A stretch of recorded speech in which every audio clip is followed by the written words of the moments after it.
Hello and welcome to Nerd Subculture. I'm your host Jared. And I'm Edwina.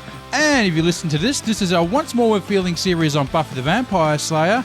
Today we're doing Season 5, Episode 2, Real Me. This episode originally aired October 3rd, 2000, written by David Fury and directed by David Grossman. Over to you, Eddie. Sorry. Whenever you're ready. This is a full spoiler podcast. I'm a huge fan, but Jared has never watched the series all the way through, and I'm trying to convince him it's worth his time. Yep. And with this episode, Eddie? Meh. Man, this is a meh for you? Yeah. Yeah, it was very meh for me. Yeah, I have to admit. That's pretty much the only way to describe this episode. M-E-H, meh. Meh. It's not... So, I'm probably being a bit unfair on the episodes. It's not like a bad episode. Yeah, But it's not great. So, it's not a bad episode like Gingerbread or Teacher's Pet. Mm-hmm. But it's just setting up the plot for the rest of the season. It's like it's an exposition episode, pretty much. So did you feel like this was kind of like that what was it, the Rockstar episode? Superstar episode where you didn't know what was going on? Is that sort of what's happening with this episode? So they don't explain, like, Dawn's presence isn't explained, and she, like, it's not like Buffy comes in going, hey, this is my kid sister who's been living in LA with my dad. Yeah. Like, she doesn't come and introduce her like that. So you're still at that point where you have no idea what the fuck's going on. Yeah. But you know, they did have that scene with the homeless man. So you know that they're not trying to shoehorn this in. Yeah. This isn't just introduce a new plucky character. Yeah. Yeah. And I think if it was, let's introduce a new plucky character, they would have just like shoehorned it in as she's been living with her dad in LA type thing. And she would have been walking around introducing her to people. Yeah, exactly. Yeah, yeah. And explaining her presence. But no, they throw her in and everybody knows her. They have a history with her. They have a rapport with her. Yeah. You know, they've got little nicknames for her. Yeah. Yeah, and Buffy hates her, you know, like you would hate his sister, you know. Yeah, Buffy's seems very natural. Buffy's annoyed by her. So... Yeah, so play it pretty casual. So, yeah. So, if you were just watching this episode for the first time, you would think that this was a character that's always been in the show. If this is like... Yeah. And I think maybe do the blurb. And then I'll... The blurb? The blurb. Do the I don't synopsis. like the word blurb. Okay. Can we call it a summary? All right, do the summary. Do the summary. Okay. Mm-hmm. I don't like blurbs. Blurb. Sounds like you're coughing up something. Joyce asks Buffy to take Dawn shopping for school supplies as she plans to go to the magic shop with Giles. Giles drives his sisters on their errands in his new BMW convertible, and they meet up with Willow and Tara, who are also on the way to the magic shop. At the shop, the gang finds the owner dead, killed by vampires. Buffy sends Dawn outside where she encounters a deranged man. The gang realizes that a pack of vampires raided the shop for books on how to defeat the Slayer under Harmony's leadership. Giles admires the shop and its potential for future business. That night, Xander and Anya arrive at the Summers house to babysit Dawn. Harmony arrives to challenge Buffy. Xander taunts Harmony and her minions from the safety of their house until Dawn mistakenly invites Harmony inside. Harmony attacks, but they fight her off and lock her out of the house. When Buffy and Riley return home, Xander tells Buffy about Harmony and, after the Slayer stops laughing, she gets angry.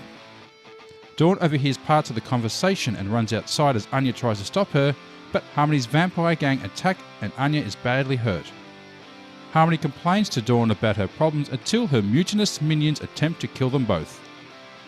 Buffy, who threatened Spike until he revealed Harmony's location, arrives and easily kills most of her minions as Harmony escapes.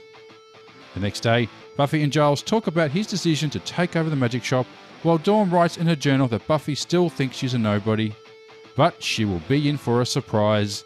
The end. Round of applause, everyone. All right, Eddie. So where you want to take down this mecha hole? Well, the other thing is that it's not a bad episode. It's not bad enough that you skip it, but it's not a filler episode either. Like, you do kind of need this episode because it does set up a lot of things for the future. Yeah. Well, it is building on the characters. So it's, I mean, I know people use that term filler episode, but you need these episodes to fill in the gaps. Otherwise, you don't know what's going on or what everyone's relationship is towards each other. So you need to establish the fact that Dawn and Buffy hate each other like siblings would. Well, they don't. You know what? They don't hate each other. Well, they annoy each other. Yeah, and so hate's a strong word. Okay. Yeah. But they annoy each other. Yeah. But they're frustrated. Like there's that. It's sort of that loving frustration that you have for a sibling. Yeah, and even in the end, like when Joyce says what happened, and they look at each other and they're like, "Oh, nothing." Yeah, yeah. They had to cover each other's asses because both their asses were on the line a little bit. So it was better to say nothing than to dobber in. Yeah. But also I think the main thing that happens in this, or one of the main issues with this episode, is that I think they had the episodes pre-written before they had cast Michelle Trachtenberg as Dawn. So the character was meant to be younger. So the character was only meant to be like 12. Right. So they've aged her up to 14 when they cast Michelle Trachtenberg. But it's still written in the voice of a 12-year-old. Yeah, she does seem quite young for her age. Yeah. Yeah. I noticed that. And the fact that they get a babysitter for a 14-year-old. Well, I think she even said she's old enough to be a babysitter. Yeah, I'm pretty sure I was babysitting at 14. Yeah. So, but I mean, this is the world of vampires, so Well, they need to have the plot happen. I think. So Xander needs to be at the house, and so that the plot can happen. Correct. But also, like all Buffy episodes, there are good things in there. Like, yeah, are there? Harmony is amazing. Like Harmony, I did like Harmony makes this episode. Like she's absolute. This is Harmony, peak Harmony. She's gold in this episode. Okay, first of all, I want to thank everybody for a really successful raid on the magic shop last night. Good job, minions. Yes, you deserve it. Secondly, somebody remembered to pick me up the sweetest little unicorn. Does she come back much after this? Or? Yeah, she's pretty much a regular for the rest of this season. Yeah. Oh, cool, good. So Spike and Harmony sort of become, I suppose they are kind of the minor baddies of the season, but they're more of a nuisance. Yeah. Than intimidating. Like they constantly have these little plans and things that they try to do to Buffy, but it never works. Even recycling other people's ideas. What are you going to do? Kidnap a friend and hold her for ransom? Yeah. No. Yes. Yes. New plan. Yeah. And the fact that she's like, Spike's hardly in this episode, but the scene that he has with Harmony, they do have really good chemistry together. Yeah, they do work well. Well, hello, Harm. Spike. Long time. All right. And another thing that I hate about this episode is that they use that trope of overhearing someone. And then running off. Yeah. And then getting yourself hurt. Yeah. I kind of rolled my eyes at that. Yeah. Oh, we're doing this, are we? Doing this again? Yeah. Again? Really? Great. Yeah. Yeah. Bit lazy, that one. Yeah. Bit of lazy writing going on. I did like the way that they showed that Dawn has been in this, is meant to belong in this universe at this point. Yeah. With that breakfast scene, like that almost choreographed little breakfast dance that they do. Yeah. So she just slotted straight in. Yeah, she's always been there. Yeah. It's done quite well. Yeah. But you do, as I said before, you do realise something's off and that she doesn't belong there when the crazy guy comes up to her. And what does he say to her? He says, what is he? He said something. You don't belong here or something? Yeah. He comes up saying you don't belong here, and he's like, I know you, curds and whey. Now, that is a reference back to the quote from Faith. Oh, yes. In Graduation Day. And you know, that weird dream? Yeah, in the Yeah. little Miss Muffet counting down from 730. Yeah, the weird dream with all the prophecies in it. Yes. Yeah. So, and she says something, and Faith also says something about little sis is coming while staring into the dawn. Yeah. So nicely done. So they have been kind of teasing this arrival of Dawn throughout. And in Restless, you even have Tara saying, "Be back before dawn." Yeah. So curds and whey. It's that rhyme. Little Miss Muffet sat on her tuffet eating her curds and whey. Yes, I know the rhyme. You know the rhyme? Along came a spider and sat by the... hang on. Along came a spider and sat down beside her and frightened Miss Muffet away. Yes. You know what a tuffet is? It's like a little seat. It's like a little... Like a cushion sort of thing? Yeah. A tuffet? Can you buy tuffets anymore? I don't know. I don't think so. I don't even think you could buy curds and whey. What are curds away? I'm pretty sure it's just yogurt. Yeah, isn't it just yogurts or it's kind of egg or something, eggy yogurt? Or? No, it's like it's just when yogurt separates. Mm-hmm. So whey is, you know how yogurt gets that clear liquid? That's whey. Okay. Yeah. Who'd eat that? I remember Mum making it for me once. Yeah. Yeah. Should she give you a tuffet as well? I think I asked her, "What's curds and whey?" It was a similar thing, and she was like, "Oh, I've got some in the cupboard. I'll make it for you." Oh, yeah. Okay. That was very nice of her. Yeah. Again, I don't think it was particularly Not that nice. Yeah. Poor man's food, was it? No, I don't really. I honestly don't really know much about curds and whey. All right, going down a rabbit hole here, aren't we? Yes. You can look it up. But yeah, pretty much it's just like a yogurt type dessert. And throughout this episode, you're still not quite sure whether Dawn is evil. Is she aware that she doesn't belong there? Yeah. Like you're not.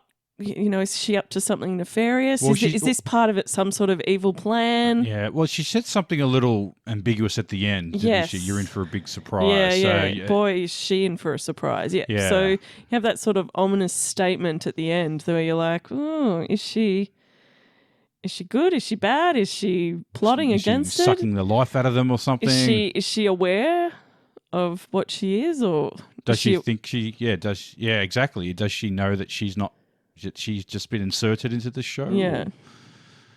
Very peculiar. Yes, very peculiar. Now we'll talk about Giles. Yeah, being the Watcher again. Yeah, so you have Giles sort of coming to the end of his little midlife crisis, except that he buys a little sporty. You can't have a red midlife crisis without buying a little sporty red car. Well, red cars do go faster. Do they now? Yes. Yes. I do remember. I do remember when you had your what is it? Your HX? Was it the red? Oh, the Ute. Yeah. Oh, yeah. It was AU3. An AU3 V8. Oh, no, it was a V6. I thought it was a V8. No, it was a six-cylinder. Okay. The panel van was a V8. Oh, yeah, you could hear that panel fan coming from a mile away. Yeah. It's rocking, don't come a knocking. Yeah, so he gets a little BMW to replace his Citroen that you saw Spike wreck. Thank God that's gone. The Citroen. I thought you liked the Citroen.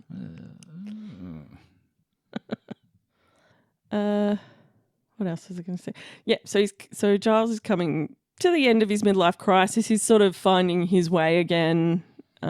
He's been given purpose now. Yeah, he's got a purpose now. So he's back training Buffy. He sees the potential in the magic shop.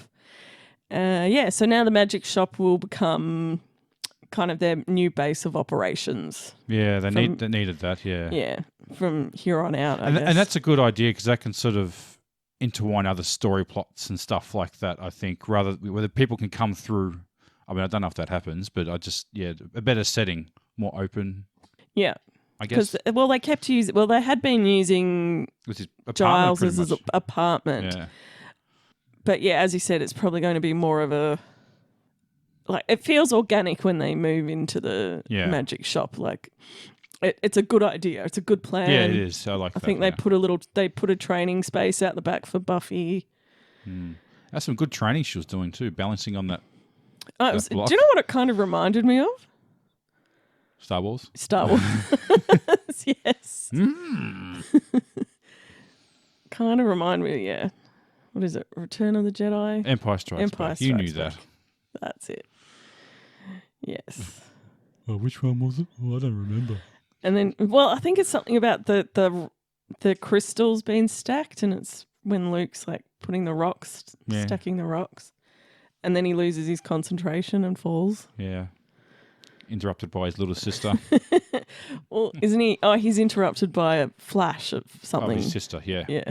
Bobby's sister. In trouble. Yes. The other thing that happens, Tara mentions that she feels like a bit of an outsider. Still? Yeah. I mean, she's been involved in everything for a while now. Why does she feel like that?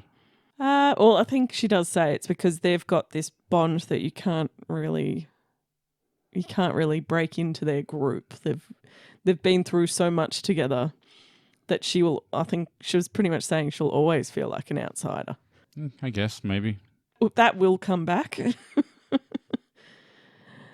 into it. Buffy forgetting that she made plans with Riley. Oh, yes. He is very much starting to become an afterthought to her. Like she's what do you call it? Losing interest? Not losing interest. She's just not. She's in love with you. No. Don't you start saying that. It's not taking advantage. She just kind of thinks he's always going to be there. Okay. Like, what do you call that? What's the word? I'm trying to think of the word. Taking him for granted? Taking him for granted, that's it. Yeah. I feel that she's taking him for granted. And that he's just going to always be there. But she's not really putting much effort into the relationship. And that's going to come back in a big way. Well, waiting for that one. Yep. Anya getting hurt. This actually becomes a big plot point in the next episode. She seems to cop it, I've noticed. Yeah. Out of all the characters, like she got the knife through the hands in the other episode. Yeah. Fell off she seems to. I think Giles probably cops it worse. Oh, he does too, but I mean, it's not the knife through the hand sort of stuff. I think it wasn't a knife. It was a plant thing, like a vine. Okay. Yeah. A thorny vine through the hand. Yeah. There's a bit of body horror in that one. Yeah. I suppose Giles did get his head sliced open, but it was a dream, so that doesn't really count, does it? Yeah. I don't know. Would you count that as one of his head injuries? It is a head. It is a head injury. It is a head injury. Yeah. Again, you get the thematic link of Buffy being stuck between what she wants and her calling. Like she's kind of a bit jealous that Dawn gets to be a kid, and she doesn't get to be a kid. Yeah. There is definitely some resentment there. I noticed that, yeah. I think she's got a bit of resentment there. That will play out. Bitch. Throughout this season. Now, I think they change up the fighting style, this season. They've got a new stunt woman for Buffy. I was reading that, so maybe they're doing things a little more different. Yeah, she seems to be a little less jumpy, a bit more flexible, I think. Yeah, so I think she's going because she's getting in touch. I think they changed it to kind of show how she's getting in touch with her Slayer powers.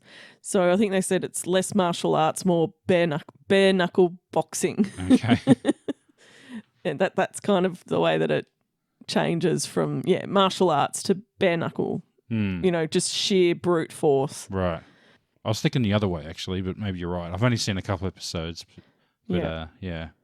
I don't really have much else. Oh, hang on. One more thing. Yep. The actor who plays Cyrus is Tom Link, who will come back in the series. Yes. In season 6, he's Andrew. All right. I'll keep an eye out for him. Yeah, he becomes a main bad guy. Right. Because he's in full vampire makeup the whole time. Yeah, you can get away with doing that. You can get away with doing it. Yeah. And to be honest, I think I watched this through multiple times before I was like, is that Tom Link? I didn't even notice, to be honest. So are we going to do it? Ew! Ew. That line really did come out of nowhere when he says that. I was like, what the hell is he actually asking to have sex with her? That's right. The plan. Wait, so we're going to do it?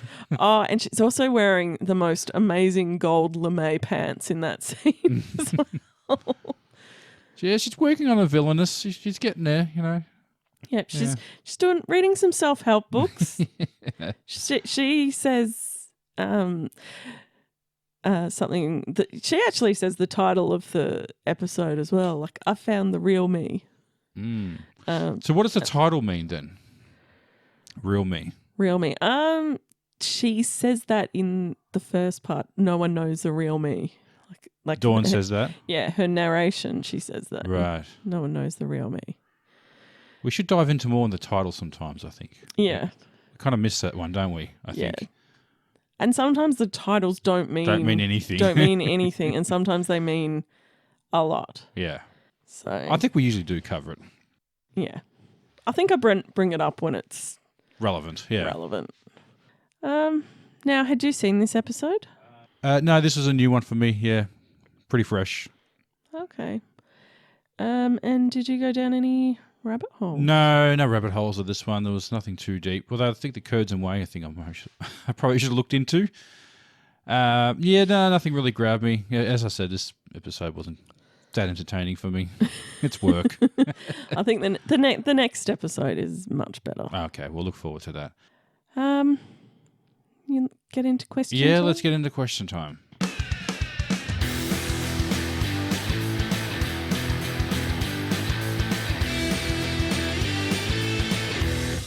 Answer the question. So, Jared, which character was your favourite in this episode? Harmony. Yeah, I've got to get the harmonies going, I reckon. Yeah. Yeah. Yeah. Which character do you love to hate in this episode? I think the correct answer is Dawn. Well, that's what I've got. Yeah, so, yes, that is the correct answer, is Dawn. Yeah. LOL moment. So I think all the scenes... Maybe the first scene with Harmony and the minions. And she's doing her speech on what they're going to do, and he gives in the unicorn. The fact that she has a whole table with unicorns. Cheap. What did he call them? Cheap. What, porcelain sort of ceramics? Yeah. Cheap tacky ceramic. And porcelain. he just look at the other guys. I had to get it, She side me. He's side whipped. Side whipped. Yeah. She sired me. Sire whipped.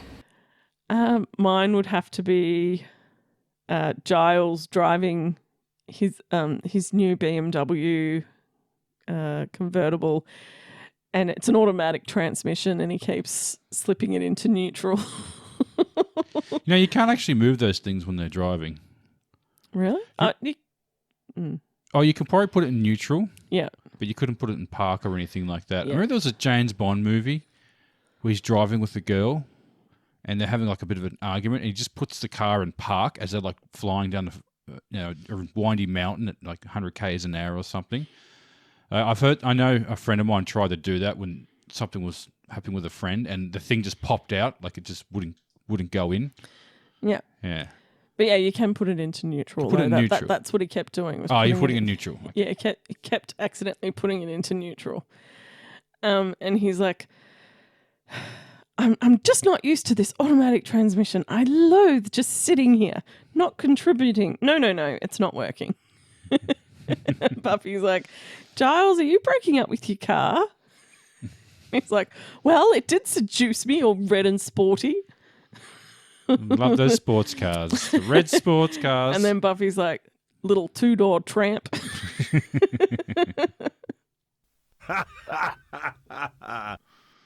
Okay. Favorite fight scene?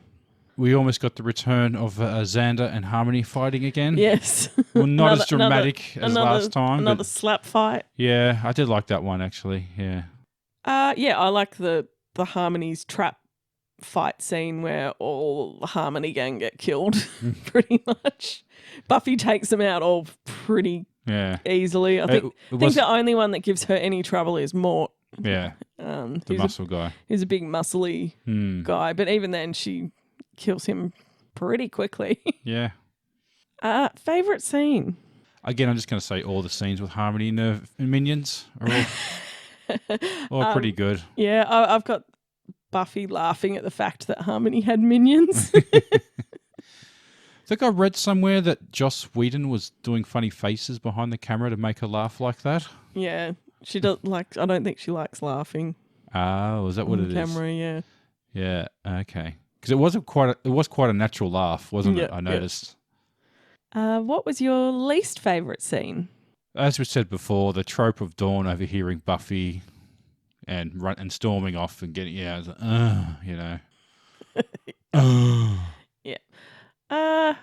I didn't like when Joyce was telling off Buffy for not babysitting Dawn and for taking her to a crime scene. You took her to a crime scene? Yeah.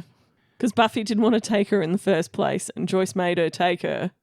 Yeah. And then Joyce yelled at her for taking her to the place that she said she was going to go. Oh, parents, huh? Am I right? Yeah.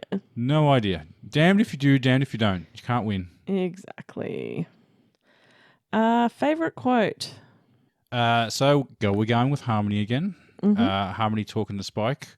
Harmony says, I'm not going to make the same mistakes you did. I've been doing my homework. I've been reading books and stuff. And Spike replies with, what? Evil for dummies? Yeah. I've got Buffy and Giles. Buffy's like, how bored were you last year? And Giles' response is, I watched Passions with Spike. Let's never speak of that again. Passions. Who gets the wooden spoon? I guess Harmony has to get it. I'm going to give it to the terrifying Harmony gang. Well, they actually were quite intimidating. But yeah, but don't go after the Slayer. Like, that's... Well, Spike tried to warn her, like, everyone's tried to do this and failed terribly, and she was so ill-prepared for it that she was just never going to get anywhere near it. And recycling the worst plan ever, kidnap a friend and hold him for ransom and set a trap. Wow. Yeah. That's when he mockingly said that suggestion. Yeah. And she's like, no, we're not going to do that. And yeah, then she, great, good news, guys, got a plan.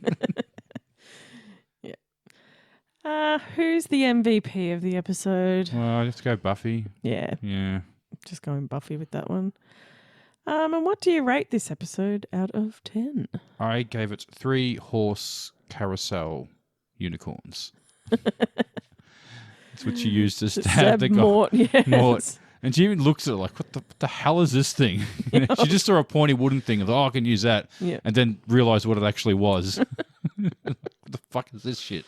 And then she kind of tells off Harmony as well. It's like, don't come after me.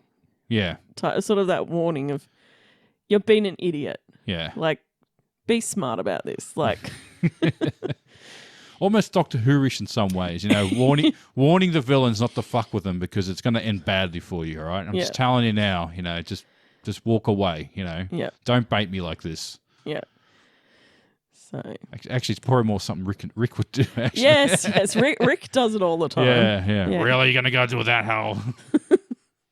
I went with 4 4 out of 10 gold lame pants. Oh, the nice pants. Those pants were hot. Can we give a round of applause? Pants. The pants. Those pants were so hot. Hot pants. Not hot pants, but they were hot pants. She looked pretty hot in them. She did. She looked gorgeous, actually, in this episode, I have to say. They dolled her up really well. Yeah. Big fan of Harmony. Yes. What's she doing these days, anyway? She's still acting? I think she sort of does a lot of the conventions and stuff. Yeah. I don't think she really acts anymore. That's it. Well, that's it. Oh, geez, that is a very short episode, Eddie. Well, I don't know. There's not really much to... Yeah, no point yammering on about nothing. Well, I don't know. As I said, it's a pretty meh episode. There's not a lot of deeper meaning into it. I think that's intentional, though. I think it's meant to be a bit of a lighter... You know, it is one of the kind of lighter episodes. Yeah. As the series will start getting more and more serious towards the end. Yeah. Yeah. So, wrap this up, Eddie? Sure. Just do it? Yep. Okay, well, I hope you've enjoyed listening to us tonight. We are Nerd Subculture. My name is Jared. I'm Edwina. And if you want to find us, Eddie... You can find us on TikTok, Twitter, Instagram. There is a Facebook group, and you can email us at nerdsubculture@gmail.com. And if you want to help out the podcast, please follow the link tree on the socials to our merch store. Is that it? Yeah, that's it. All? Okay. And of course, like, share, subscribe, blah, blah, blah, blah. Those things that everyone says, all right? Those annoying things. All right. We'll wrap it up there. Take care. See you next time. Bye. Bye. Grrr. Grrr.